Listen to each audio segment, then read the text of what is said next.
미국 뉴욕시의 부유한 엘리트 그룹의 사람들이 함께 모여 사는 지역에 어떤 큰 부자가 살고 있었습니다. 이 사람은 오랜 세월 동안에 진귀한 골동품들을 수집하고 모아왔던 사람으로 어느 날 6개월의 유럽 여행을 계획하게 되어졌습니다. 유럽 여행을 앞두고 그런데 이 부자의 머릿속에 한 가지 고민거리가 생겨났습니다. 그것은 다른 것이 아니라 그동안에 내가 모아둔 이 진귀한 골동품들을 내가 여행 가고 없는 동안에 누군가 훔쳐가지 않을까 하는 걱정 때문에 밤에 통잠이 오지 않았습니다. 이미 최신형 도난 방지기를 집에 설치를 해놓았고 또 무서운 개를 두었지만은 이 부자의 마음이 편하지를 못했는데 유럽 여행을 떠나기 직전에 좋은 생각이 하나 이 부자의 머릿속에 떠올랐습니다. 그래서 곧바로 뉴욕 뒷길에 있는 화방으로 달려가서 수많은 그림들을 대량으로 싼 가격에 구입을 했습니다. 그리고서는 그 그림들 밑에 10만 달러, 20만 달러, 30만 달러 등 기분이 내키는 대로 가격표를 붙이고서는 그 어마어마한 가격표를 붙인 가짜 그림들을 자신이 아끼는 그 진귀한 골동품들 사이사이에다가 놓아두었습니다. 그리고서는 이 부자는 이제 가벼운 마음으로 유럽 여행을 떠나게 되어졌습니다. 마침내 6개월의 여행을 마치고 다시금 집에 돌아와 보니까 아니나 다를까 자신의 집에 도둑이 들었다는 사실을 깨닫게 되어졌습니다. 그런데 놀라운 것은 자신이 아끼는 그 진귀한 골동품들은 하나도 빠짐없이 고스란히 그대로 남아 있었던 반면에 가짜 그림들만 몽땅 없어진 것을 발견하게 되어졌다는 것입니다.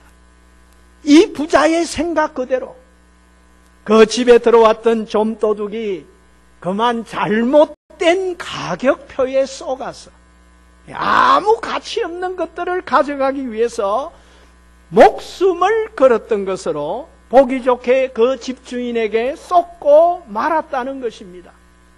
여러분, 오늘날도 수많은 사람들이 뉴욕의 그 좀도둑처럼 실제로는 별로 가치가 없는 그런 것들이지만 사람들이 가짜로 붙여놓은 잘못된 가격표에 속아서 거기에 큰 가치를 두고 삶을 살아감으로써 한 번밖에 살 수 없는 값진 인생 삶을 허비하면서 낭비하면서 속아서 살아가는 이런 어리석은 사람들이 우리 주변에 너무도 많다고 하는 사실입니다.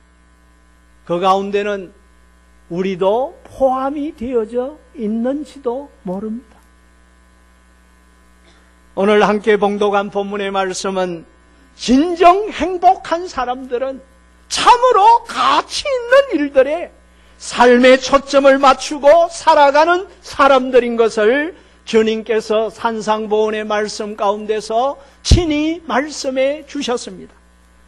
이 예수님의 말씀 그대로 먼저 구해야 할 참으로 가치 있는 일들에 삶의 초점을 맞추었던 예수님의 제자들과 또 그 뒤를 따라갔던 수많은 사람들은 모두가 다 후회하지 아니하는 참으로 성공적이고 보람되고 행복한 삶을 땅 위에서 살아갔던 것을 성경과 세계 역사가 우리에게 증거해 주고 있습니다.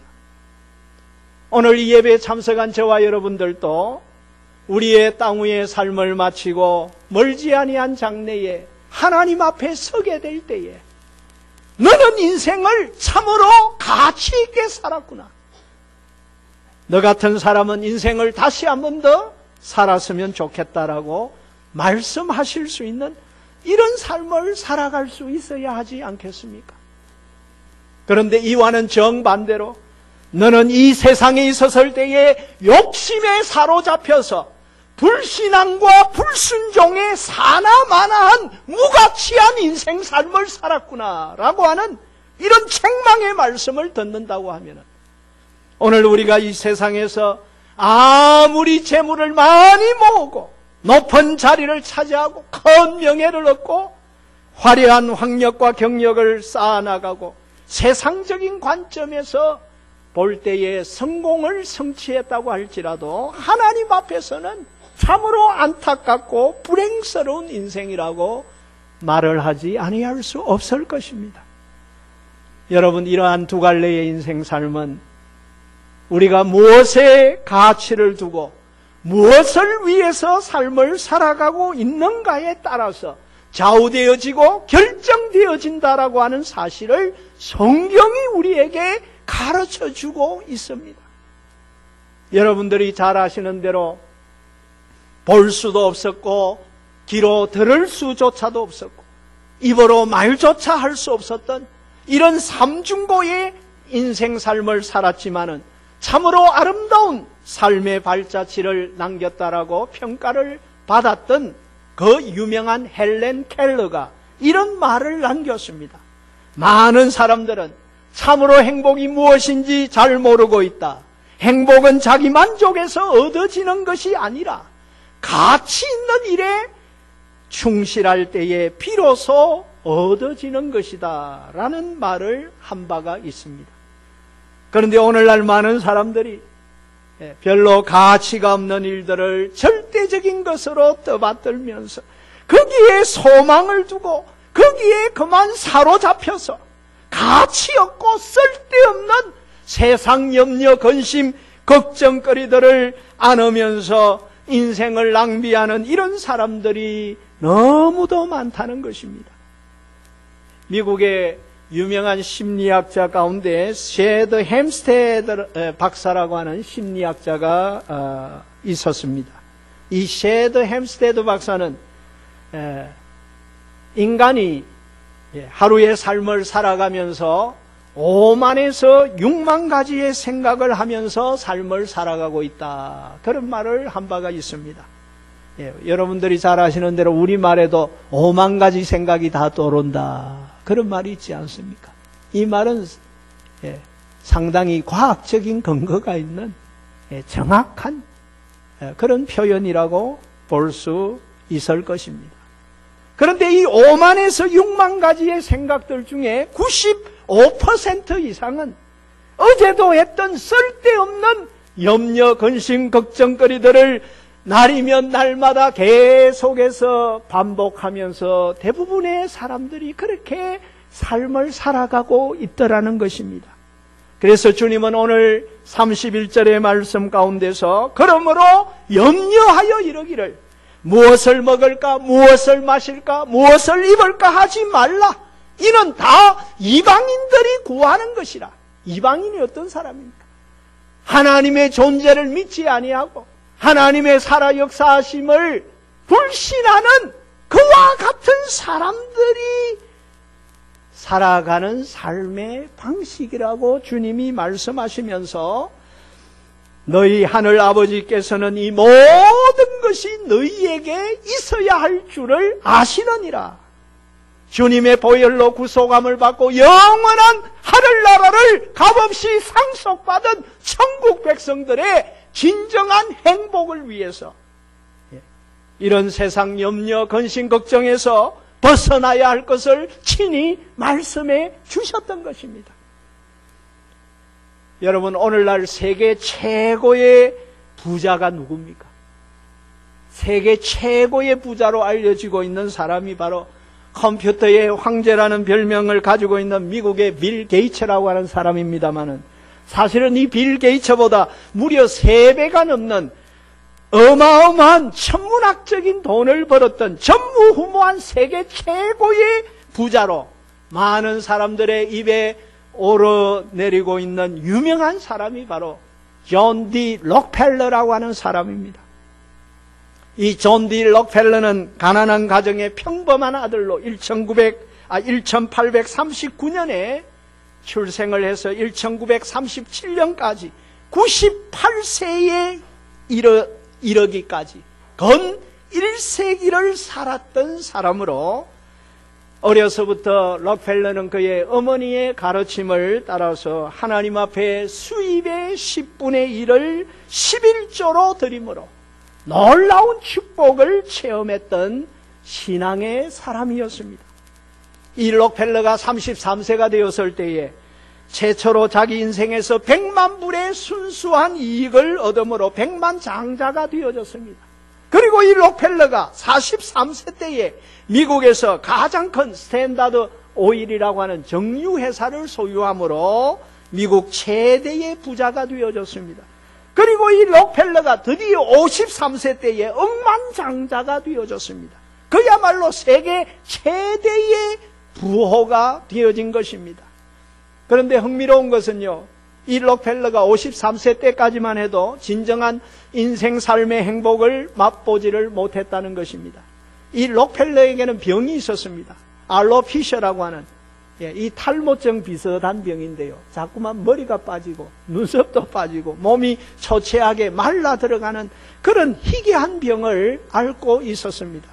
어느 날 그는 담당 의사로부터 당신이 이런 상태로서는 앞으로 1년을 견디기가 어려울 것이라고 하는 이런 충격적인 소식을 접하게 되어졌습니다. 그 당시만 해도 이 록펠러의 사업이 너무 잘 돼서 어떤 때는 하루에 100만 불을 벌어들이는 이런 사업의 최호황기를 맞고 있었습니다마는, 그러나 그는 이제 아침에 일어나면은 우유 한 잔과 몇 조각의 크래커로 겨우 연명해 가는, 그것도 1년을 채 견디기가 어려운 시한부 인생의 비참한 신세로 전락되어지고 만 것입니다.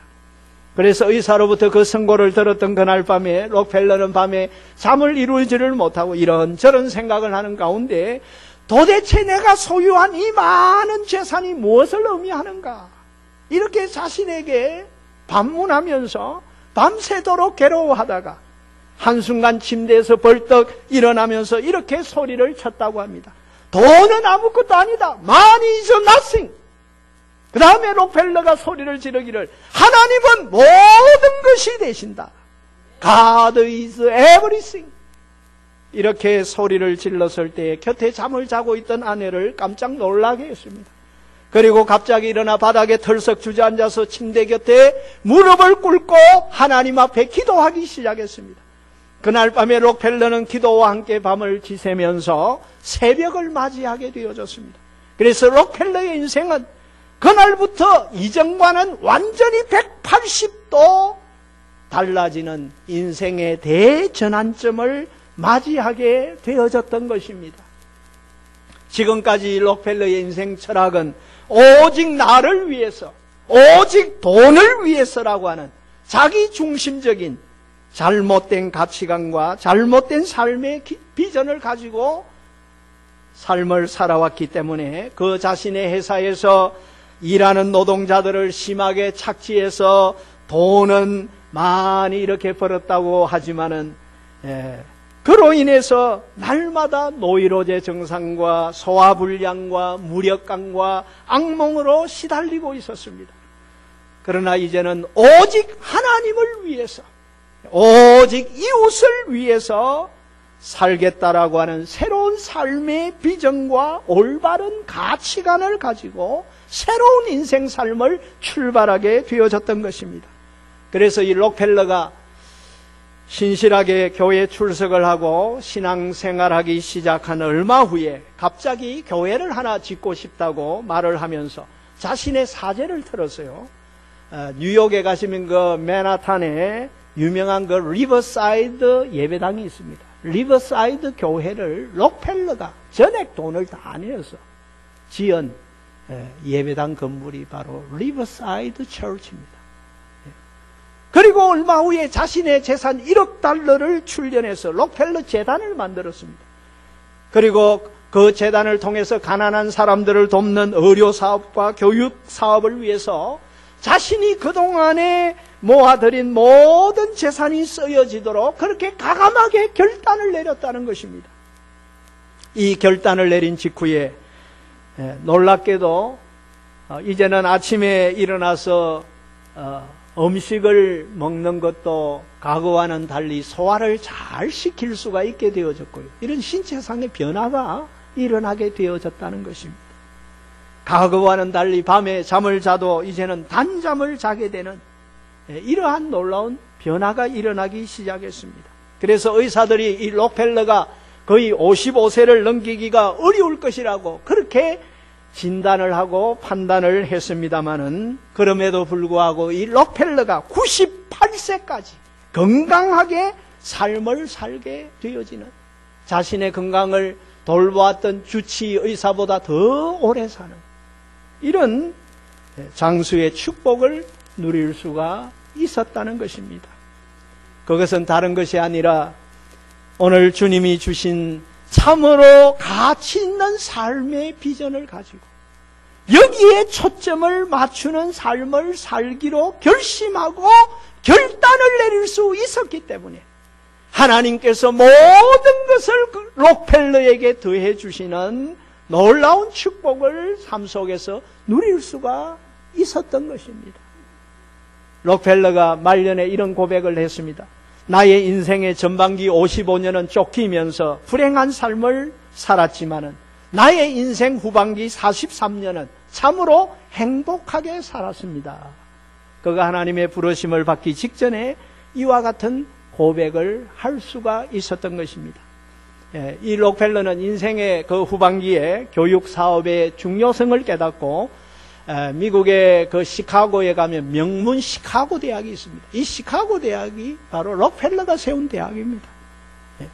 시카고 대학을 위시해서 12개의 종합대학을 세웠고요. 12개의 단과대학을 세웠고요. 4,928개의 교회를 지어서 하나님 앞에 바쳐드리는 이런 엄청난 공헌을 할 수가 있었던 것입니다. 제가 지난 2005년도에 8월 달에 제가 봉직하고 있는 고신 대학교로부터 이렇게 안식년 허락을 받아서 가족들과 함께 다시, 제가 91년도에 처음 유학을 미국에 가서 한 3년 9개월 유학 생활을 이렇게 했습니다마는 그때는 뭐 이렇게 공부하느라고 정신이 없어서 뭐 여행 다닐 그런 겨를이 없었어요. 여행을 전혀 못했습니다. 그래서 이제 안식년을 얻어서 다시 가족들과 함께 이제 지난 2005년도 8월에 미국에 갔을 때 제가 꼭 시카고를 한번 가봐야 되겠다 이런 생각을 가지고 시카고를 방문했습니다. 시카고는 여러분들이 잘 아시는 대로 D.L. 무디의 사역의 본거지입니다. 무디가 세운 무디 기념교회당이 거기에 있고요. 또 무디가 세운 무디 바이블 인스티튜트라고 성경을 권별로 아주 체계적으로 철저히 연구하고 가르치는 그런 교육기관이 있습니다. 그래서 그 교회와 무디 바이블 인스티튜트를 한번 가봐야 되겠다. 그래서 시카고에 갔습니다. 그래서 그 교회를 돌아보고 그리고 이제 남는 시간을 이용해서 이 시카고 대학을 방문을 하게 되어졌습니다. 차를 타고 이 시카고 대학 분회로 들어가는데요. 이상하게 어디선가 은은하게 차인벨 소리가 들려오는 거예요. 대학 분회에서. 이상하다. 이 어디서 이 차인벨 소리가 들리는가. 그 소리가 나는 대로 이렇게 차를 몰고 들어가 보니까 그 시카고 대학 분회 그 중심 부분에 이 록펠러가 76세의 나이로 먼저 주님의 부르심을 받아서 하늘나라에 간 그 사랑하는 아내를 기념하기 위해서 전액 돈을 내어서 지은 록펠러 채플이라고 하는 그 석조로 지은 웅장한 그 예배당이 세워져 있는데요. 그 예배당 건물 첨탑에서 10시, 11시, 12시, 1시 매 시간마다 은은한 차인벨 소리를 이렇게 울리면서 그 소리를 들으면서 교수님들이 이렇게 강의를 하시고 또 학생들이 이렇게 공부를 하는 그런 대학이 시카고 대학이었다는 것입니다. 제가 나중에 확인을 해보니까요. 이 시카고 대학이 오늘날 세계 최고의 명문 대학이라고 하는 하버드 대학보다 두 가지가 딱 앞선다는 겁니다. 하나는 미국에서 역대 대학 총장들을 배출해낸 것이 시카고 대학이 하버드 대학을 능가한다는 겁니다. 이 시카고 대학은 어떤 전공이든지 졸업할 때에 반드시 고전을 100권 이상 읽어야 졸업을 시켜주는 그런 독특한 제도를 가지고 있는 대학입니다. 역대 미국에서 대학 총장을 가장 많이 지도자들을 배출해낸 대학이 시카고 대학이었어요.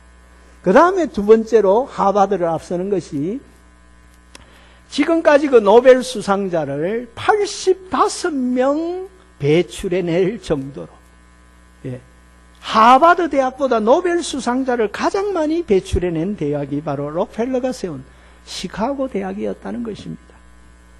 제가 24년 전에 1991년도 1월에 처음으로 미국에서 유학생활을 할 때 중간에 한번 뉴욕을 방문할 기회가 있었습니다. 뉴욕에 가서 교민들을 만나서 제가 이야기를 들어보니까요, 하는 말이 뉴욕 시민들은 수도세를 내지 않는다는 거예요.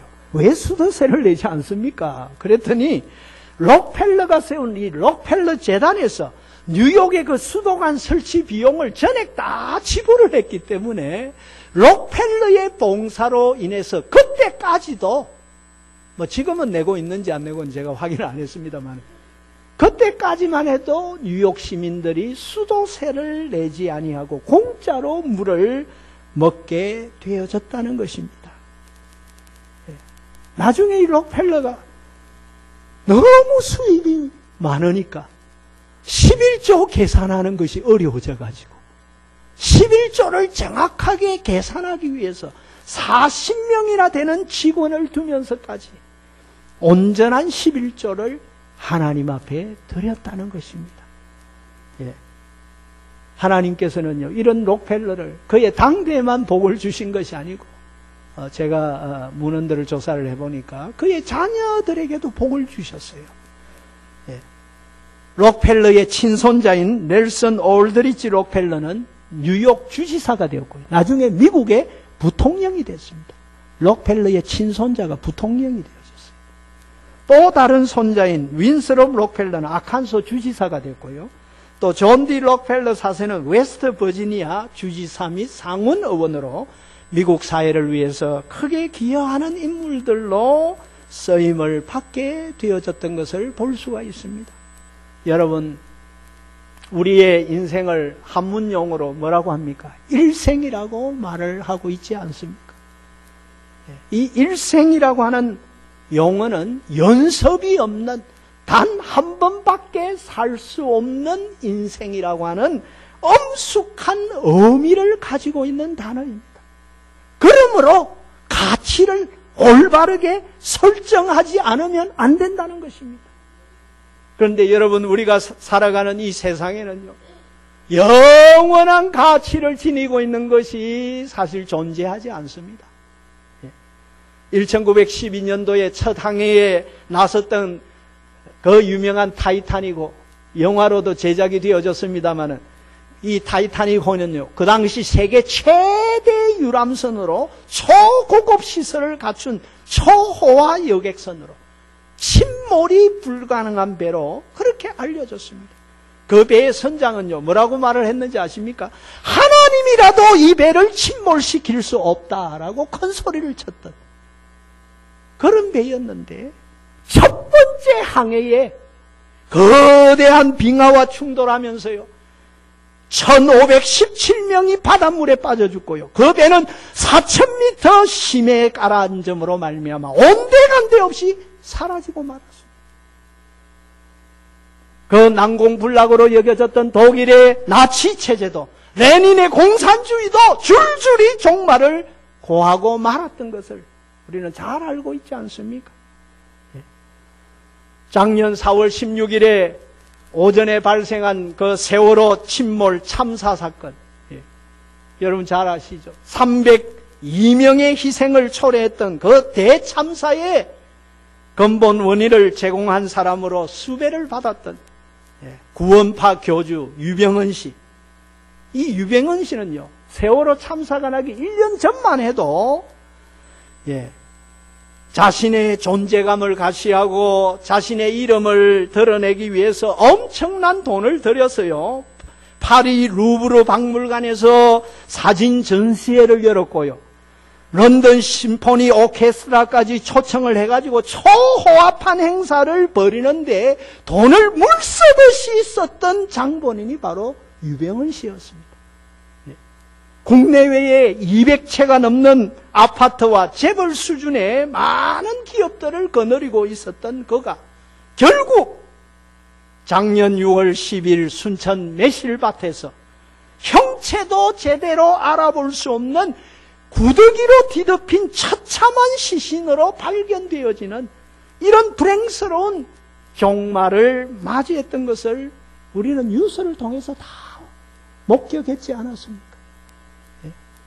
과거에 그 구원파에 속해 있었던 한 신도가 이런 말을 했습니다. 유병헌은 자기를 추앙하게 만드는데 기가 막힌 머리를 가진 사람이었고 자기 애가 심하고 하나님을 구하기보다 건강과 유기농에 집착했던 사람이었다.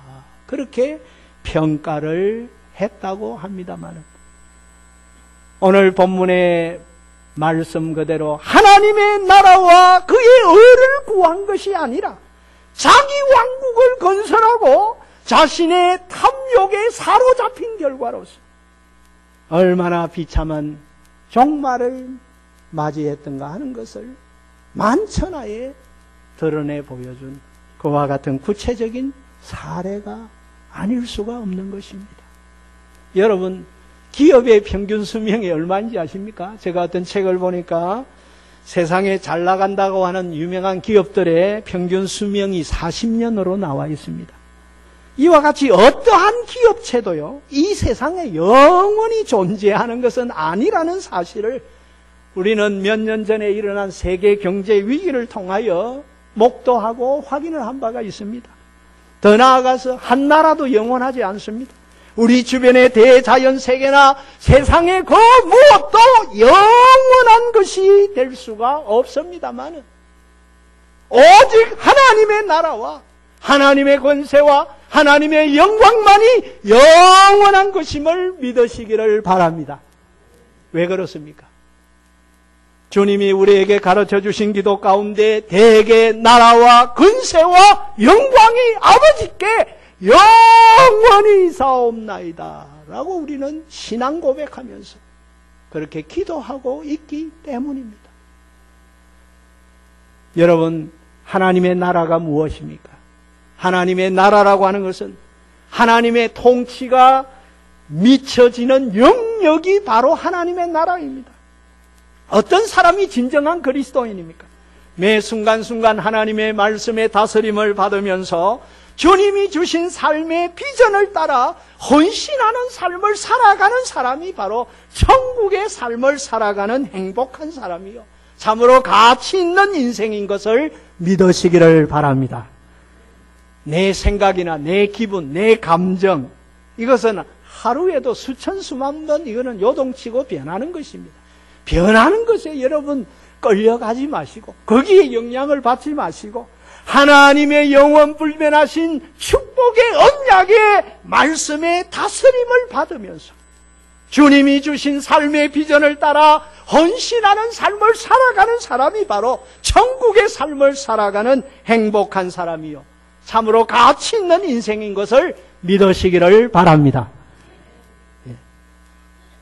이런 하나님의 나라가 여러분 주님의 몸된 우리 마산 3.1교회 안에 이루어지려고 하면 어떻게 해야 하겠습니까? 여러분, 아생교사, 아사교생이라고 하는 말이 있지 않습니까? 무슨 말입니까? 아생교사, 내가 살면 교회는 어떻게 됩니까? 교회는 죽는다는 말이죠. 그러나 아사, 내가 죽으면 교회는 교생, 교회는 부흥성장하는 놀라운 축복의 역사가 일어나게 되어지는 줄 믿습니다. 그 다음 두 번째로 오늘 본문 33절에 보니까 그의 의를 구하라고 말씀하고 있습니다. 여러분, 하나님의 의가 도대체 무엇입니까? 고린도전서 1장 30절에 보면 예수는 하나님께로 나와서 우리에게 지혜와 의로움과 거룩함과 구속함이 되셨으니 라고 예수님이 바로 저와 여러분들의 의가 되심을 말씀해 주고 있습니다. 그러므로 그의 의를 구한다는 이 말씀은 우리의 참된 의가 되시는 예수 그리스도를 구하는 삶을 살아가는 것이 그리스도인의 최고의 가치가 되어져야 하고 우리의 삶의 비전이 되어져야 한다는 말씀입니다. 여러분, 오늘 이 세상에는 참된 의가 존재하지 않습니다. 오늘 이 자리에 참석한 저와 여러분들도 얼마나 우리가 실족할 때가 많습니다. 말씀대로 살지 못하고 신경질 내고 혈기 부리고 주변의 가족들에게 상처를 주고 함께 이렇게 협력해야 될 교회의 공동체 지체들에게도 많은 어려움을 안겨다 주는, 하나 되지 못하고 협력하지 못하는 참 이런 여러 가지 부족과 허물과 죄가 많은 오늘 우리에게는 의가 없습니다. 자랑할 것이 없어요. 오직 예수님만이 나의 참된 의가 되심을 믿고 그 예수님의 형상으로 변화되어지는, 예수님을 닮아가는 이것이 그리스도인의 최고의 가치와 비전이 되어져야 한다는 말씀입니다. 그래서 이제는 예수님의 마음을 가지고 나의 사랑하는 남편을 바라보고 아내를 바라보고 내 가족들을, 자녀들을 바라보고 예수님의 마음을 가지고 주님의 몸된 마산 삼일교회 모든 지체들을 바라보고 나에게 일어나는 모든 일들, 모든 사건들을 바라보고 대처해 나갈 수 있는 그런 삶이 되어질 때에 하나님이 기뻐하시는 가치 있는 인생이 되어질 수 있음을 말씀해 주고 있는 것입니다. 한 걸음 더 나가서 그의 의를 구하라는 이 말씀은 우리의 참된 의가 되시는 예수 그리스도를 나의 삶의 현장에서 자랑하고 전하고 보여주고 주님을 존귀케 하는 그것을 삶의 최고의 가치와 비전으로 삼으라는 말씀입니다. 오래전에 16명의 무고한 생명을 죽인 살인마 김대두가 수사진에 의해서 체포가 되어서 법정에서 사형 선고를 받게 되었습니다. 김대두가 사형수로 감방에서 사형의 날만을 기다리는 가운데 그 감방을 출입하던 한 목사님의 전도를 받고서 이 김대두가 예수님을 구주와 주님으로 믿고 영접함으로 그 삶에 놀라운 변화가 일어났습니다. 그래서 그가 이제는 감방에서 만나는 죄수들마다 예수님을 믿으라고 전도하는, 사형수가 전도하는 이런 삶을 살게 되어졌습니다.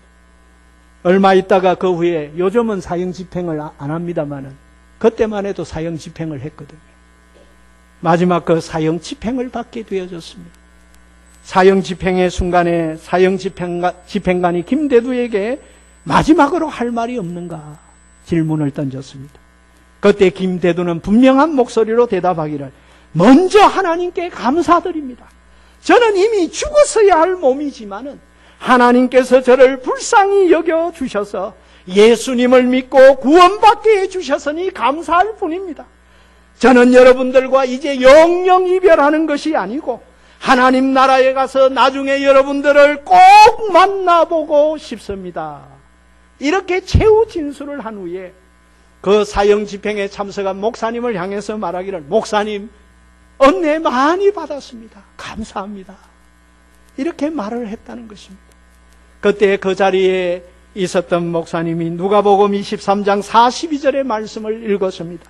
예수여, 당신의 나라에 임하실 때에 나를 생각하소서 하니 예수께서 이르시되 내가 진실로 너게 이르노니 오늘 너가 나와 함께 낙원에 있으리라. 이 말씀을 낭독했을 때에 그 말씀을 듣던 김대두의 두 눈에서 뜨거운 눈물이 흘러내렸습니다. 큰 소리로 아멘으로 화답을 하면서 찬송을 부르면서 천사의 얼굴과 같은 평화로운 얼굴로 천국에 갔다는 이런 일화를 사형장의 찬송소리라는 제목으로 신앙 간증집에 소개되고 있는 것을 제가 읽어본 적이 있습니다. 오늘 이 자리에 참석한 여러분들도 주님이 주신 참으로 가치 있는 삶의 비전을 가지고 여기에 초점을 맞추어 살아갈 수 있는 여러분들이 되시기를 바랍니다. 그래서 이제는 여러분들이 가는 데마다 여러분들을 접촉하는 모든 사람들이 나도 당신처럼 예수님을 믿고 싶습니다 라고 하는 이런 감동과 변화를 일으킬 수 있는 놀라운 역사가 일어날 수 있기를 바랍니다. 기도하겠습니다. 인간의 생사화복을 주관하시는 복의 근원 되신 하나님 아버지, 이 시간 우리에게 주신 말씀 그대로 먼저 하나님의 나라와 그의 의를 구할 수 있는 참으로 가치 있는 일에 하나님이 기뻐하시고 축복하실 수 있는 일들에 초점을 맞추어 살아갈 수 있는 복된 삶이 되게 하여 주시옵소서. 그래서 모든 것을 더하여 주시는 참으로 보람되고 행복한 땅 위의 삶이 되게 하여 주시고 멀지 않은 장래에 주님 앞에 서게 될 때에 할렐루야 찬송 부르면서 우리 주님 예비하신 영원한 하늘나라의 상급과 축복을 받아 누릴 수 있는 우리 모두가 되게 하여 주시옵소서. 예수님의 이름으로 기도하옵나이다. 아멘.